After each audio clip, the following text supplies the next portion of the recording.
Hamas के killer Gaza में चप्पे चप्पे पर फैल गए हैं और अब हिजबुल्लाह को लेकर जो रिपोर्ट आई उसने नेतन्याहू को परेशान कर दिया। उत्तर कोरिया और हिजबुल्लाह के बीच पक्की दोस्ती दिख रही है और इसी दोस्ती को देखकर नेतन्याहू के साथ बाइडेन को भी अब चिंता सताने लगी है इस युद्ध में परमाणु बम की एंट्री की।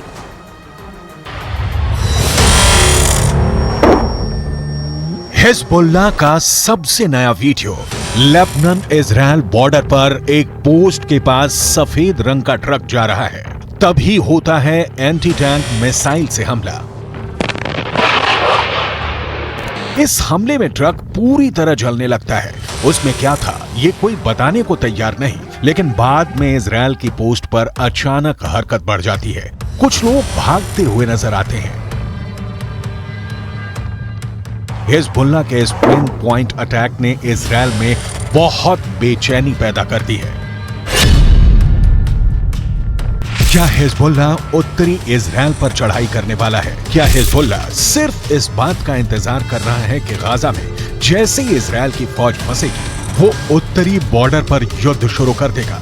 हिजबुल्लाह के हमले का सही वक्त क्या हो सकता है? इसे लेकर नेतन्याहू से लेकर बाइडेन दोनों पसोपेश में हैं।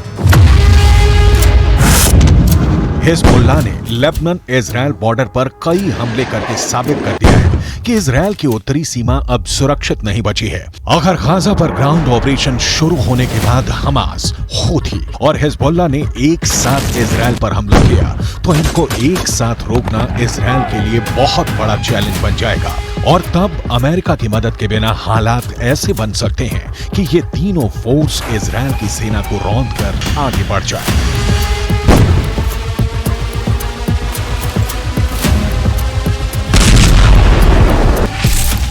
गाजा में हमास के लड़ाकों की तादाद 40 से 50 हजार के करीब है।